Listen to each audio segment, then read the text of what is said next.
The Laura Ingraham Show. Paul Ryan actually came out yesterday and argued that the CBO report was better than they had hoped. Well, there was some great news on the deficit. $337 billion would be cut in the coming decade with the GOP healthcare plan. But everyone knows the big story is going to be that 24 million people are uninsured by 2026 and 14 million just over the next year. They all knew that was going to be the storyline. So why were we not better prepared for it? 855-40-LAURA. Here's a simple question today on a snowy day where everybody's minds are somewhere else, obviously. Are Republicans good storytellers here? How are we telling this story about Obamacare's implosion? We're telling it with charts and numbers. We're telling it with emotion.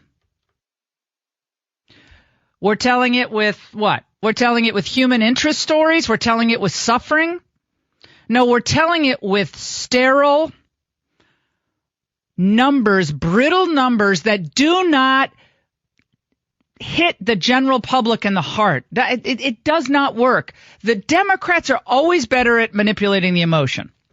Obamacare is collapsing. The insurers are telling us the premium increases we got just this year from Obamacare, 25% on average, will be even higher next year. So this, compared to the status quo, is far better.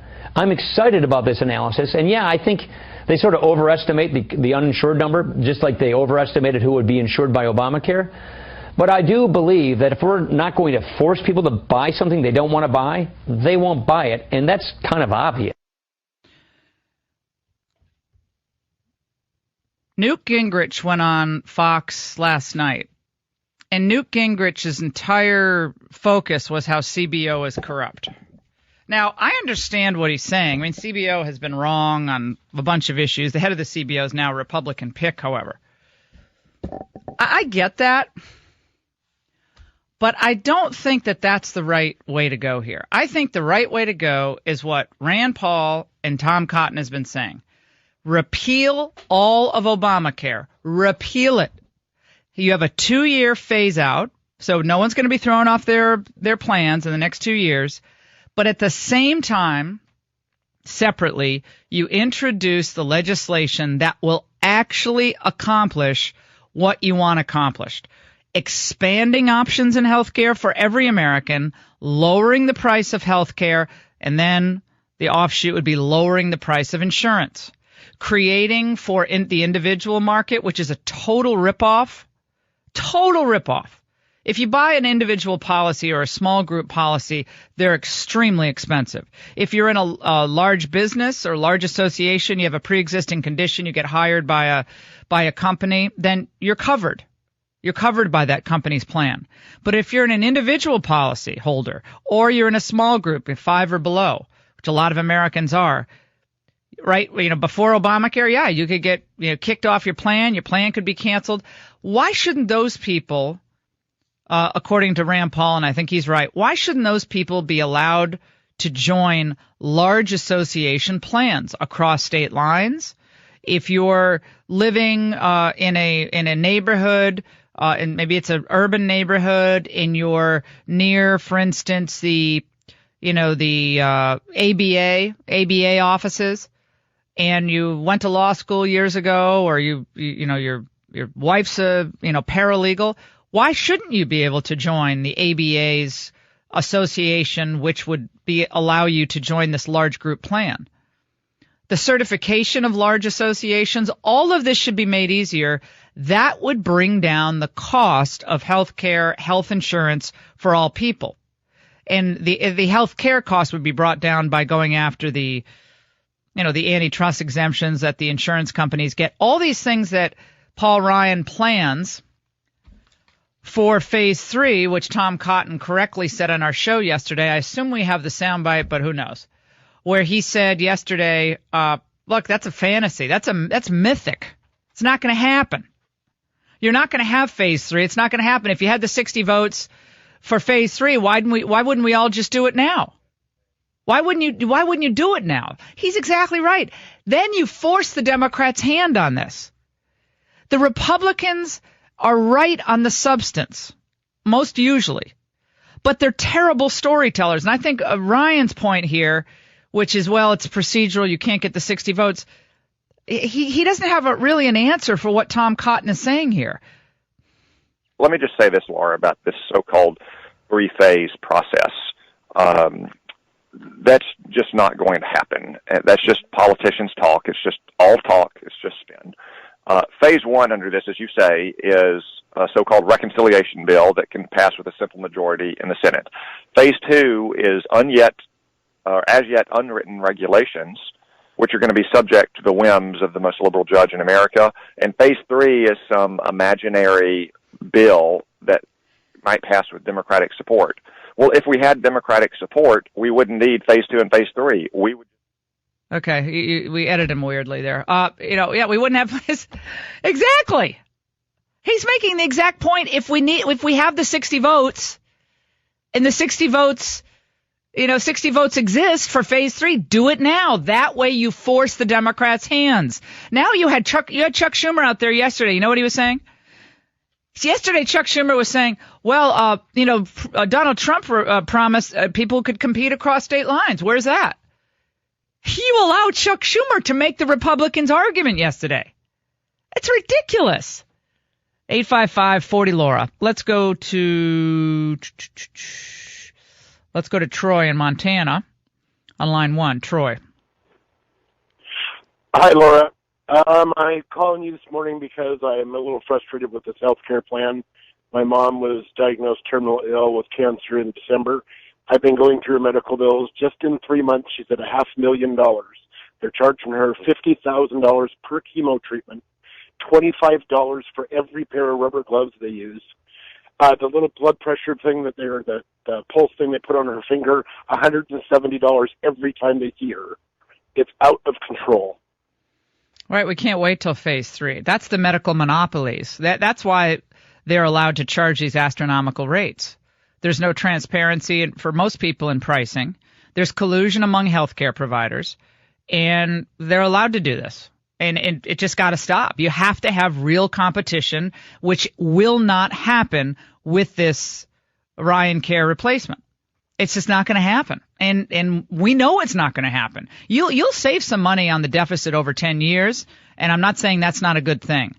But the cleanest and clearest way to capture the narrative and push forward the real reform that we know will have long-term healthy consequences for America, you know what that is?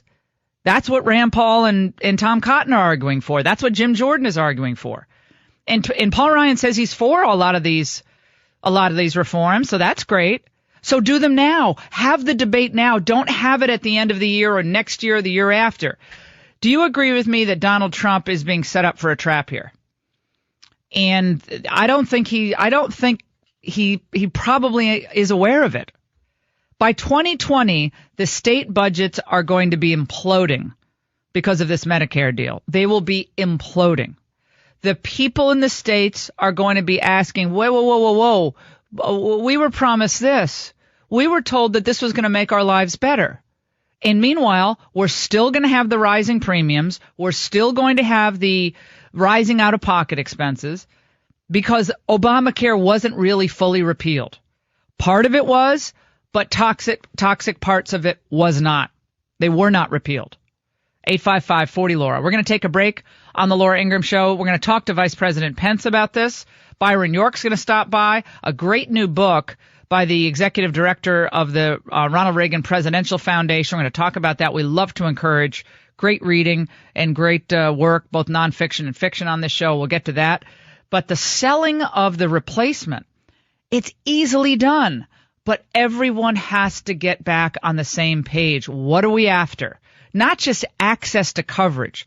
We're after healthcare costs decreasing, like technology decreases in prices, like LASIK surgery decreased in pricing. It's possible with a true free market in healthcare. It's not going to happen if we're going down this road. 855-40-LAURA. We'll take a break. Get your reaction to this and a lot more coming up. So they have to cast this as the worst possible alternative for Americans when Obamacare was the worst possible alternative for Americans. And Paul Ryan comes out and he rightly says Obamacare is imploding. The exchanges aren't going to be able to be sustained. There are fewer choices in health care than ever before for Americans. Many of them lost their doctors. They lost their insurance. And the price of health care keeps going up, up, up, and up. And all I can say is, you got to be able to tell the story well. How do you answer the criticism that this plan amounts to tax cuts and money to wealthier Americans who maybe didn't vote for the president? We promised at the very outset we were going to repeal all of the taxes, okay? And that's what the proposed bill does, at least all the taxes you can. We do it in such a fashion that we think allows these folks to be able to afford to go to the doctor. Who cares if somebody else benefits? Why do you have to have a system that punishes somebody in order to help somebody else? We think we've created a system that saves money and allows more people to get affordable health care. Why would it be bad if folks benefit from a small tax reduction at the same time? Well, of course, Mick Mulvaney, who's the head of OMB, he's right about that. There's no doubt about it. But again, the cleanest, clearest way forward, which you have to be bold to do, and Trump campaigned on bold action. And I think that's so much of what appealed to voters. It was bold. He said on day one, we are going to repeal and then replace Obamacare. That's what the Republicans should do. This isn't the best effort. Maybe it's a first step. Maybe now they see we can do this better. I hope so. I'm going to stay optimistic. But I don't know. We're going to talk to Vice President Pence about it coming up in just a few moments. I guess he's on next, last hour of the show. Let's go to David in Indiana. On line 1, David. Good morning, Laura. Thank you. You know, my opinion on this and your comments on Schumer are related. All of this actually precedes Trump. As Republicans and conservatives, we had an opportunity, or at least it seemed like the Freedom Caucus was on the verge of potentially putting up a different speaker. I think this whole mess that we as conservatives are in right now was foreseeable by by allowing Paul Ryan to become Speaker of the House. Frankly, the guy's a squish, nice guy, but he's John Boehner light, and I just feel like this entire mess could have been avoided by putting up an actual constitutional conservative who would have the intestinal fortitude to put up a repeal bill, as they did in December, pass the darn thing, and move on. Well, I think that the Freedom Caucus made a calculation to work with Ryan. I think we also have to remember they don't have the numbers that they need in the Freedom Caucus, not yet. And I think they could have stopped Ryan if they wanted to. A lot of folks thought Ryan was better as head of budget, really good at budget stuff, talented at the numbers game. But when it comes to communication strategy, selling a clear alternative to the Democrats' big government, top-down approach to health care, I think it could be done a lot better. And, I also think people like Mike Pence, I think he understands this. I really do. I think it's a very early on in the administration, and the rush was on. It is shocking, 7 years after Obamacare passed, there was not a clear, agreed-upon strategy where each aspect of the major Trump promises and the major Trump reforms wasn't considered and messaged well. That is shocking to me. And I think they were probably going to have to revisit some of the things that they wanted to do, like the 26-year-olds can stay on their parents' plan. And I think someone had to go to President Trump and say, I know you said this on the campaign trail, but guess what? You're actually gonna have a better deal than that for most young people, because they'll have to be able to have real choices in health care, minimal plans. They're not going to have plans that cover prenatal care if they're like a 23-year-old guy. So anyway, we'll talk about that more with Byron York. And a bombshell tape came out from October. What did Paul Ryan say in this tape about Donald Trump? We'll tell you when we come back. I was like, well, when is Schumer going to grab that microphone from her? Because you never know quite where Nancy Pelosi is going to end up when she begins a sentence. She always has to edge her way back from the end of the branch and back to the trunk of the tree because she tends to get lost. But how you doing? Good to talk to you. I'm doing well, and if anybody can't talk about sort of hiding what's in legislation or pushing legislation through, it's got to be Nancy Pelosi. Yeah, these two characters up there yesterday, they have a lot of experience with this. But I want to talk about a couple aspects of what we're seeing with this healthcare debate and as it's playing out, Byron, with you. Number one, I want to talk about the facts, and then I want to get into the narrative and whether Republicans are winning the narrative or losing the narrative. Just on the facts of the repeal and replace as offered by Paul Ryan, is this gelling with the public? Are they getting the understanding that this really is going to be better than Obamacare? And look, it reduces the deficit, according to the CBO, by almost $350 billion over 10 years. That's a good thing. I don't think they're really getting that idea, because you have to remember in the campaign, Donald Trump said, we're going to have something really great. It's going to cover everybody for less cost. Now, maybe that was unrealistic, but that's what he said. And this doesn't do that. And I think that there are a couple of problems with it. One, when the CBO came out and said that 24 million fewer people will have health care coverage after 10 years of this plan, Paul Ryan came out and said, well, yeah, but that's kind of what freedom looks like, that people won't be forced, there won't be a mandate, and they won't have to. So he was kind of saying that, Obamacare offered people a really bad product, and unless it was super heavily subsidized, they just didn't buy it because they didn't want it. And he's saying, well, now, they won't want it either, and they won't buy it. And I think we should really kind of start from the idea that it is actually better to have more people covered, and that was the goal of this plan. And Tom Price, the HHS secretary, says it absolutely is, and he believes that more people will be covered than are now. But it seems to me that its deficit reduction, while good, $300+ billion, is probably not enough to make up for the fact that fewer people are going to be covered under it. And I said this on Fox and Friends, and I don't think it's all that insightful, but I mean, they knew that this report was going to be bad for them on the uninsured. They knew it. And they introduced their legislation before they had consulted with the CBO. That was one thing that was a little strange. I guess not unprecedented. But then I think what people like Tom Cotton and Rand Paul are saying is, if you did what Trump campaigned on that he would do, you repeal the entire Obamacare and then immediately embark on the debate on the increasing competition, increasing choices, broadening coverage, because the cost of health care could be cut dramatically, in some cases 60 to 70%, in a true free market for health care, where it's like unbundling on cable television. You can unbundle plans. That's a lot of us want, because we don't watch a lot of these TV networks. But now Republicans are debating, this goes to the narrative question, they're debating, well, we think only 17 million people are going to be off their plan, and they think 24 million. That's a loser narrative for the Republicans. Yes, it certainly is. And also, I think the idea of this three-part plan is complicated and unrealistic. Because remember that the Democrats resorted to reconciliation to pass Obamacare, not because it was a good idea, but because they lost to Scott Brown in Massachusetts. They lost Ted Kennedy's Senate seat. Right, I remember. I was involved. They lost their 60-vote majority in the Senate. So and there were 0 Republicans on board. Now, the part of the health care plan, the Republican plan that we're talking about now, is the one designed to go to the Senate and be passed under those reconciliation rules.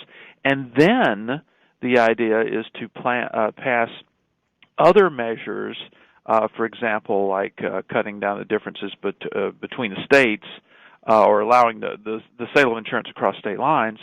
That will be passed later. Now, that's not passed under reconciliation, meaning, of course, Democrats will filibuster and 60 votes will be required, and that's not going to happen. So this is kind of an unrealistic scheme that they have here. Do you think from your reporting, Byron, do you think President Trump or the people close to him, they're involved in a lot of things. They're trying to tackle a lot of things at once. Do you think he's getting the right advice on this? I mean, internally, I think that it's curious. Well, you have to remember this has happened before. Back in Obamacare, there were a lot of Democrats who criticized the White House, the Obama White House, for letting Congress take the lead on this, and they were having hearings and doing this bill, and it really was kind of the product of, it's called Obamacare, but it's what the Democrats in Congress put together. So I think White Houses kind of do this, and I think there's two competing impulses. For me, I would have thought maybe the smartest thing for Trump to start out with was a big jobs and infrastructure plan. Now, that would alienate some Republicans, there's no doubt about it, but it would get Democratic support, I think. But on the other hand, Republicans have run on the idea of repealing Obamacare for 7 years now. Mm-hmm. And the rhetoric got pretty hot, and the idea was to repeal every single word of Obamacare, pull it out root and branch, even when it was clear that once you do that, we really can't go back to the status quo of 2009 because the insurance companies have changed the way they operate. I mean, the healthcare system has accommodated Obamacare for better or for worse, a lot of it for worse, but it's happened. So you have to come up with a plan to get from where you are now to what you think is a better Republican plan. It's really complicated, and it took the Democrats more than a year to do it with 60 votes in the Senate and 253 votes in the House, which are way bigger majorities than Republicans have now. I want to play a soundbite for you, which is it's uncomfortable. This is an uncomfortable soundbite that Breitbart published today. And it was Paul Ryan back in October on a conference call after the Billy Bush tape came out. Let's listen. There are basically two things that I want to make really clear. As for myself as your speaker, I am not going to defend Donald Trump. Not now, not in the future. As you probably heard, I just invited him from my first congressional district GOP event this weekend, a thing I do every year. And I'm not going to be campaigning with him over the next 30 days. I play that because it's interesting to kind of farm out the entire Obamacare repeal and replace agenda to Paul Ryan, who was just, he was expecting Trump was going to go down, and he wasn't going to lift a finger to help him. It's interesting. Yeah, well, first of all, as far as the tape is concerned, this was reported at the time. The substance of it was reported at the time that Ryan had said this was right after the release of the Access Hollywood tape, and that Ryan had said he would not support or wouldn't campaign for Trump or defend Trump. But we all know that politics changes. Elections change things, and Ryan has had to accept the fact that Trump is the president of the United States of his own party. And do I believe that Paul Ryan is deliberately sandbagging this effort, leading Republicans to some catastrophic failure because he wants to get at Trump? No, I don't think that. I think that the fact is Republicans have had 7 years to come up with to agree on a Obamacare replacement plan. Until now, they never have because it was really so hard and the choices were very, very difficult. So the idea that this is tough is not a problem of Paul Ryan's loyalty. It's just the nature of. But there's a fundamental disagreement. I agree with you. It's not Paul Ryan's not setting a trap. I don't mean that. I mean Trump is walking into something that probably is not going to pass, and that will then look bad for him. When I think the conception of this was poorly done. But what I'm trying to get at is Paul Ryan and a lot of the conservatives have fundamentally different views on how to spur competition in healthcare. Ryan and other Republicans get big support from Big Pharma. He was against that drug reimportation bill some years back, Medicare Part D. There's a philosophical difference, is there not, between the Ryan wing of the Republican Party and the more conservative wing, Rand Paul, Cotton. Right. And you're absolutely right. And Donald Trump actually came out in favor of this drug reimportation. Right. I remember going to a rally in New Hampshire where he. But not Ryan. But not Ryan. Absolutely not. Absolutely not. But let me give you one other possibility for this healthcare stuff, which is the House passes a bill.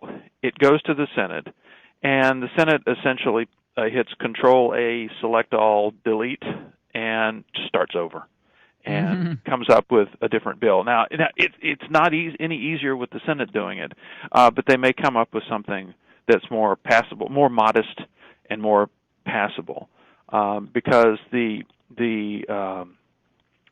Republican bill seems to have kind of the worst of a lot of different elements in it, and they've had this, obviously the Republicans have not been able to come together. But I keep saying it, they never have been able to come together about this, because this is something that they're just deeply divided about. Yeah, well, that's a that's a real problem. So I guess Ryan just what they did first, and that's what they take first out of the box. And by the way, they say the reason they're doing that is that because they can't do their budget or their tax reform without passing this. Oh boy, this is like this is a chicken and egg problem here, and the egg might be some mutant chicken coming out of it.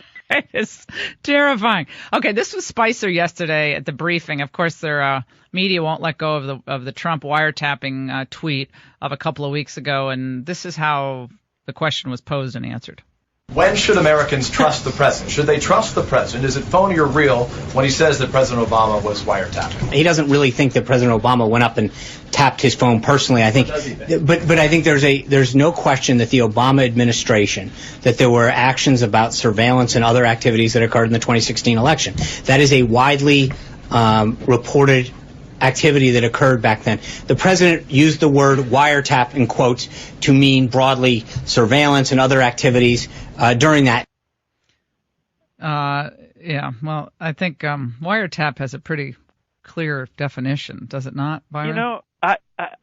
Yes, but actually, to tell you the truth, I don't have that much trouble with what Sean Spicer is saying there, because, yes, the question of did Barack Obama specifically wiretap Donald Trump, the answer is probably going to be no. The question is, did the Obama administration wiretap some members of the Trump circle? I don't know the answer to that. I'm not ready to say no. What we do know is that there were a lot of wiretaps going around in this investigation. You just look at the news stories of the last several months that have been big scoops about Trump and Russia. Most of them have the word intercept or intercepted in them. They're talking about wiretaps, intercepted phone calls, intercepted bank records, financial records, intercepted electronic communications. But why didn't they do that? Why didn't they clean up that narrative the day after the tweet then? Why is it 2 weeks later after he's gotten pummeled on this? Because he always he always overstates things. Trump comes out and says Barack Obama is the founder of ISIS. All right, and Hugh Hewitt says to him, "Oh, I know what you mean. I mean, what you're saying really is that Obama created the conditions through which ISIS could be created." And Trump says, "No, I mean Barack Obama's the founder of ISIS." Yeah. So he always overstates things, but it leads people to begin to look into what's actually going on. And if they don't confirm what Trump says, in this case, they find out more about all of these wiretaps. And I would like to know, for example, what was going on with. But why can't Trump? Donald Trump could actually, force a release of, all of the individuals, for instance, who had access to these intercepts within the government. He doesn't have to make it public, but they can find out who and who did not have access to these intercepts and how they unmask the American on the other end of it. If they're just, for instance, wiretapping the Russian ambassador, and then they get the dragnet of the American who is speaking to him or any other Russian, well, they can find that out. So exactly. I think maybe we'll see that coming out in the days and weeks ahead. I should hope so. Byron York, could talk to you all day. Thank you so much for joining us. Thanks, Laura. Yeah, always enjoy it. It's always fun. We'll take a break. Close out this hour. Don't go away. Love our country. That's controversial today. That's controversial. Why? Why is that controversial? People who come to America should come here not just because they want to make a paycheck or they want to send money back home. That's not what America was built on. A belief in freedom, a desire to be American, not to just have a passport, like people coming here and taking advantage of birthright citizenship. They want a passport. Why? The Chinese come here because they want a passport into our university system. People from Central America and Mexico, other countries come here, sometimes illegally, sometimes legally, 8, 9 months pregnant, have a child, get a passport. Some of them go home, some of them stay and say, you can't deport me now. That's what our framers intended? I don't think so. That's not what they intended. They intended that this was going to be the land of the free, and it would be the home of the brave, and you come here, you buy into what America is, not just a paycheck. Teddy Roosevelt's famous line, we're not just a polyglot boarding house where people come and live for a while. No. You have to believe in America. Your identity is American. That's why I've never liked the hyphenated references. African American, Italian American, Polish American, American. We're Americans of African descent or Irish. Yeah, fine. Be proud of your heritage. My mother always loved to make Polish food, and she spoke Polish at times with her old friends, but she was American, and she loved America. So Stephen King is now getting filleted for saying this. Paul Ryan hit him hard yesterday as well, as you heard in that Tucker Carlson interview. Paul Ryan's audio of that Trump conference call from October is, well, somehow hearing it. We heard it reported back in October after the Billy Bush tape came out, but hearing it is something quite different, I think. We'll play that in a little bit, but I mean, if you have a declining birth rate, and you have open borders, what does that mean? What's going to happen to your country? You're going to lose your country. The Week did a piece back in August of last year. America's birth rate is now a national emergency. The new birth rate numbers are out, and they're a disaster. There are now only 59.6 births per 1,000 women, the lowest rate ever recorded in the United States. Some of the decrease is due to good news, which is the continuing decline of teen pregnancies, but most of it is due to people getting married later and choosing to have fewer children. And the worst part is everyone is treating the news with a shrug. Let's go to Andrew in Indiana, very patient on line 2. Andrew, welcome. Hi. My argument is that if you were to have a stagnant GDP and a declining birth rate, and you're automating the menial task jobs and GDP per capita is increasing, Americans are getting wealthier per person.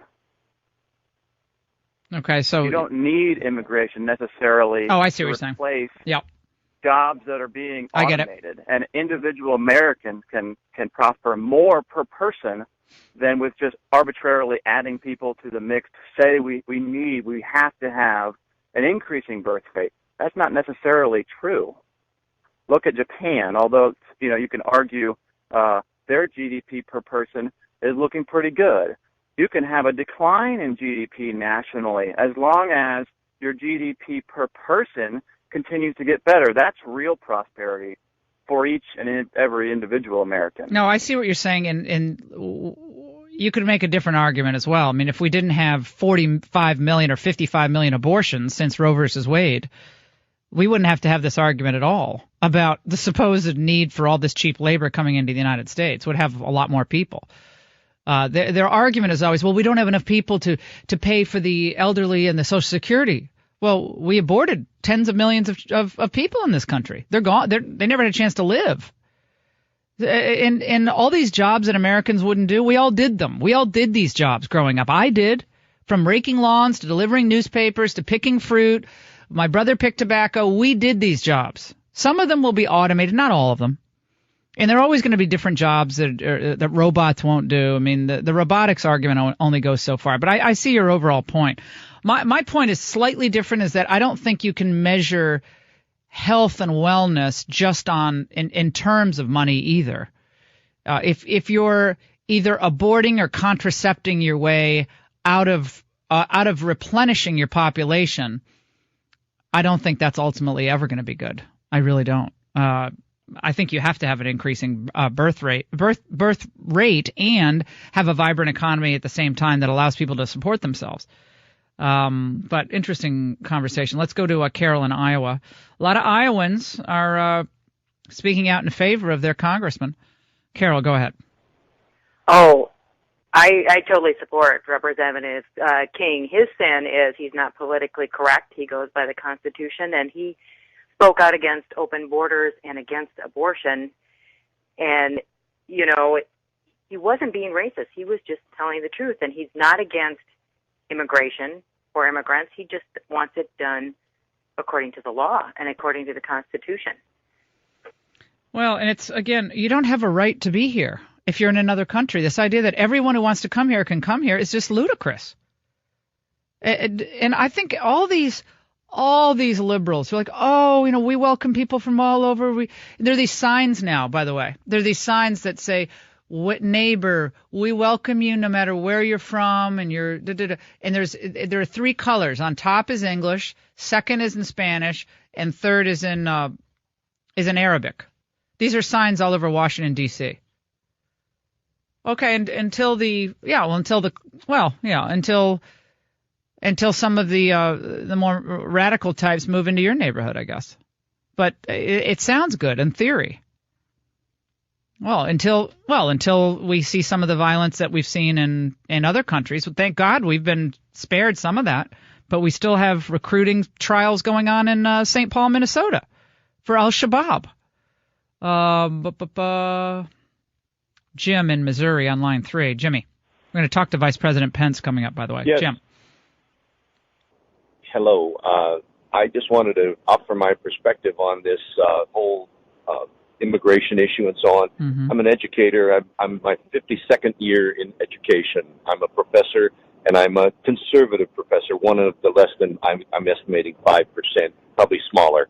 But anyway, I will point to one sort of event in about 1970, coming out of the curriculum movement, was this notion of the United States is no longer a melting pot, we're a mosaic. The mosaic started the trend of maintaining languages in schools. Like in St. Louis, my understanding is that the St. Louis City school system supports 40 different languages. Yeah, same with Northern in their Virginia. Instructional programs. Mm-hmm. So what happens is that the people don't want to learn English, and by definition, a country is defined by its borders, its language, and its culture.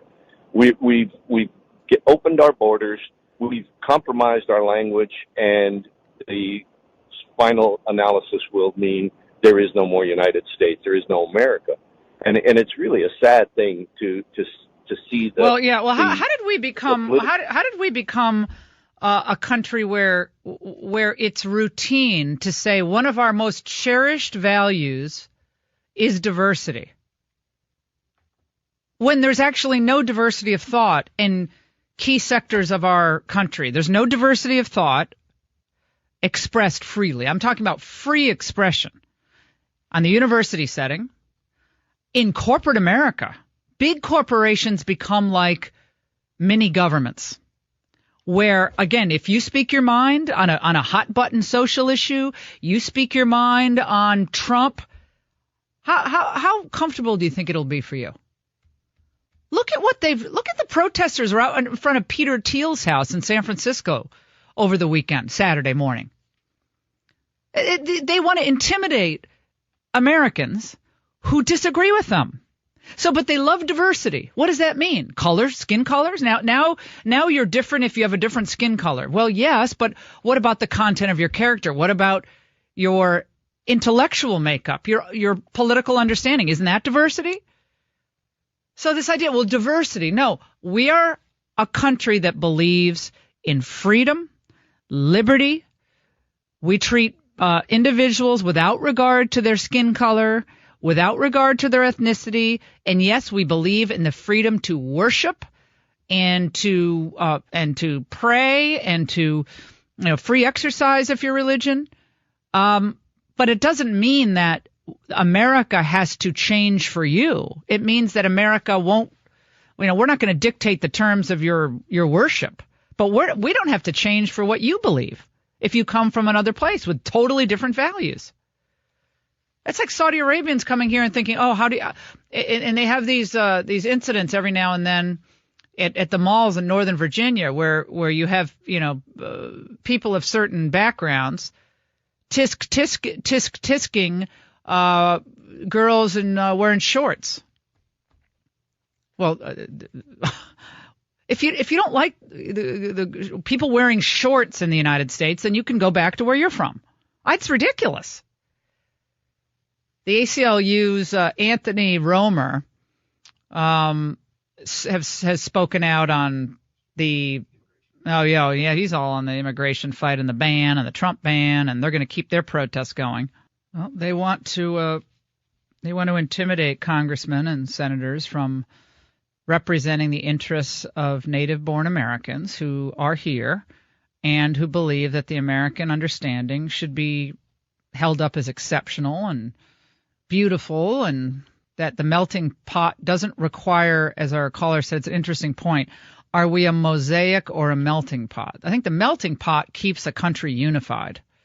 But remember, when you can't really teach patriotism as it used to be taught in schools, when you're always questioning, now we have to rip statues down, now we have to examine the dark side, the dark side of the American founding. Everything's dark about America.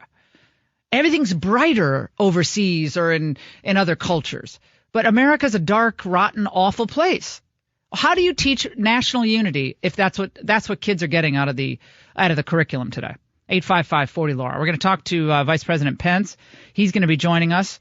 The fight's ahead on health care, on tax reform, on the deregulatory moves that Trump is doing. These are great things. Yesterday, more good news on the effort to deregulate where it needs to be deregulated. We'll take a break. 855-40-LAURA. Don't go away. Republicans tend to respond with charts and numbers. Charts and numbers are brittle things, but they want to go right to the sob stories, and they think they have the emotion on their side. But the CBO report said that by 2026, there'll be 24 million people who do not have health insurance, although lots of savings over the next decade, $343 billion in savings on the deficit. Joining us now, I'm delighted he is with us, Vice President Mike Pence, to discuss this and so much more, surviving the blizzard in Washington, D.C. Vice President Pence, how are you? Great to talk to you. I'm great, Laura. Good to be with you. And for a city known for snow jobs, they still got a pretty good dose. But oh my goodness, we're at the White House, got here early, and we're working hard. Well, let's talk about the Democrat assault on what you all are trying to do. Yesterday, it was an all-out push against the Ryan idea, the Ryan plan. Your reaction to Schumer and to many others today who say, look, Donald Trump promised coverage for Americans who want coverage, and this will leave many uncovered. Well, I certainly understand why they want to change the subject from Obamacare. Obamacare is a disaster, as you just said. It is collapsing. I was in Kentucky this last Saturday. And Humana, the large health insurance provider, is actually based in Louisville, Kentucky. They just announced that they're pulling out of the Kentucky healthcare exchange because they can't make it work, even though they're based in Kentucky. Anthem just sent out a letter, one of the largest insurers in the country, announcing that they are poised to be pulling out of healthcare exchanges. It literally is collapsing. I have to tell you that while there's so much focus on the CBO score, and I'm happy to talk to you about that, the very suggestion that enrollment, you see some of these lines of uninsured, the very idea that enrollment under Obamacare is going to remain the same where it is ignores the fact that insurance companies around the country are literally fleeing from these healthcare exchanges. Obamacare is a collapsing building of failed public policy, and what the president has called on the Congress to do, and what the Congress is in the process of beginning, is a multi-step process that will repeal Obamacare in its entirety and replace it with health policies that give the American people more choices, that allow the free market to work, that allow states to innovate and reform Medicaid in ways that will serve people's needs more effectively and more efficiently. And we're going to continue. We're going to continue to drive that policy forward. Even as we amend the bill, we work through the bill, we improve it along the way. On the issue of repealing it entirely, I'll take issue with that because I think the under 26 is not repealed. The pre-existing condition issue is not repealed. You exchange subsidies for tax credits, which is different, but still will ultimately cost the Treasury some money. But Tom Cotton specifically responded to that idea of the multi-step process yesterday on our show. Let me just say this, Laura, about this so-called three-phase process. That's just not going to happen. That's just politicians' talk. It's just all talk. It's just spin. Phase one under this, as you say, is a so-called reconciliation bill that can pass with a simple majority in the Senate. Phase two is as yet unwritten regulations, which are going to be subject to the whims of the most liberal judge in America. And phase three is some imaginary bill that might pass with Democratic support. Well, if we had Democratic support, we wouldn't need phase two and phase three. What of that, Vice President Pence? Well, first off, Senator Cotton is my friend, and he is a great American. I'm looking forward to sitting down with him over coffee when I'm back on Capitol Hill this afternoon. But look, there's a lot of things about President Donald Trump that people said would never happen, right?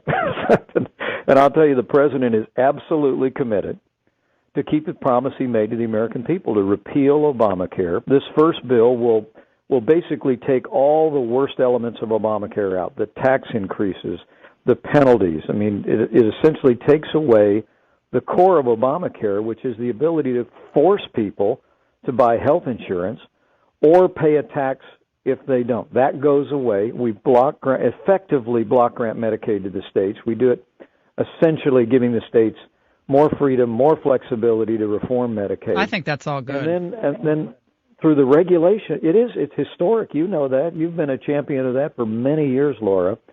That Tom Price is currently working on regulations that will allow a national marketplace to be created on a regulatory basis, stabilize the insurance markets. But the president is absolutely determined. And there's about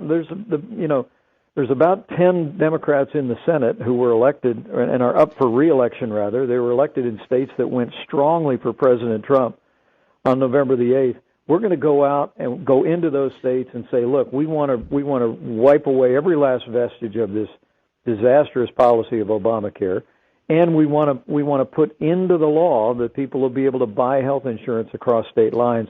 That's a fight the president is willing to take all across this country, including to Senator Cotton's state, and I'll be right there shoulder to shoulder with him, and we're going to win that argument. I think most Republicans agree on the substance of what you're saying, what much of what Ryan has promised in these other stages. I think what both Rand Paul and Tom Cotton are saying is Republicans tend to lose the narrative on what something represents if they don't go bold. And so going bold, and I spoke to Rand Paul at length about this yesterday. Going bold is a full repeal of Obamacare, full, now. Right. At the same time, what Donald Trump promised on the campaign trail, an immediate replacement bill, which would force the Democrats to defend a lack of competition across state lines, the antitrust exemption for the healthcare industry, the monopolistic practices of healthcare providers, the lack of transparency in pricing of healthcare services, all those things that would be promised down the road in a phase three. Why not have that argument now? If you're going to be able to do it in phase three, do it right now. Suddenly they become the defenders of the status quo, and the Republicans become the innovators for broadened choices and more coverage. That's their point. And wouldn't that unify the Republican Party, Vice President Pence, around those very ideas that I think you support and Donald Trump supports, and do it now? That way you guys have all that running room to go to all those states like, Wisconsin and North Dakota and all those vulnerable senators. Do it right now with the full replacement vehicle. Well, let me say same thing about Senator Rand Paul I said about Tom Cotton. These are great senators. These are great conservatives. But look, the president wanted to do repeal and replace at the same time, and the fact is that in this first bill, we will be doing historic reform of Medicaid. Now, we could just, I guess you could just go the route the Congress went a year ago, and that is just undo everything and then try and do the Medicaid thing down the road. But the president said, look, let's do everything that we can do in this budget bill that only requires 51 votes. And we're doing a broad range of things. Health savings accounts being expanded, Medicaid going down to the states where we can innovate in ways like, frankly, we did a little bit of in the state of Indiana, and pulling out those tax increases. I think $500 billion in tax increases imposed on American families. But do what you can do right now, do what we can do through regulation, and then I promise you, like I don't have to tell you because you know the president very well, and he thinks the world of you. The president is anxious to go out and fight for the balance of this repeal and replace plan. We all are. We all know we can go win it. But let's do what we can to pull this failed policy off the backs of American families. I don't know if you checked out, the president literally had Obamacare victims from around the country sitting in the Roosevelt Room just day before yesterday. And these are heartbreaking stories, Laura, of people who literally have lost their we all coverage. Agree on this. This is all agreement. We're unified on that point. I know, but what the other side does in the media, not you, what many in the national media do is they say, well, if you have coverage under Obamacare, then you have care. No. Access to coverage doesn't mean care. Sat around the table. They said, look, I've got a card in my pocket. I got a big subsidy, but I got a deductible of $6,000, $7,000, $8,000, $9,000, $10,000. So I essentially don't have health care for my family. And the president knows we can do better than that. Do you think, Vice President Pence, that you think this legislation as it is now is going to pass? I mean, my view is if Ryan had the votes, they'd call the vote. They don't have the votes for this right now. Otherwise, they'd call the vote. And the Senate is probably a bigger hurdle. Do you think this is going to pass the way it is? And if not, would you go back to the drawing board, pull Obamacare altogether, and go for the full repeal in a broad-based legislation that includes all the things you're talking about? Well, the reason it's not being called to a vote right now is because, different than Obamacare, the House of Representatives is going through the committee process. They did 2 committees last week, Budget Committee this week. I mean, they literally are doing all of this in the public, out in the open. It'll be on the floor next week. There are amendments being considered as we speak to improve this bill. The leadership in the White House are all listening carefully. I hope it's not a trap. About ways we can improve I worry it's a trap, Vice President Pence, for both you and President Trump. That's what my concern. I understand that. Because I want you to be successful. I have one. Can we move just to one more topic, because I think we've gotten all we can get on the healthcare. Julian Assange, of course, the WikiLeaks founder, has tweeted out 2 fairly controversial, incendiary things today. He said that Clinton stated privately this month that she is quietly pushing for a Pence takeover. She stated that Pence is predictable, hence defeatable. And they quote 2 sources, intelligence community sources, who didn't say that you agree with this takeover, but that intelligence community officials close to Pence stated privately this month that they're planning on a Pence takeover. What's your reaction to that? I would find that all of that dialogue to be absurd and frankly offensive. It is the greatest honor of my life to serve shoulder to shoulder with the 45th President of the United States, and to see his leadership every day, to see the compassion that he has for the American people every day. I would dismiss that out of hand and tell you that I'm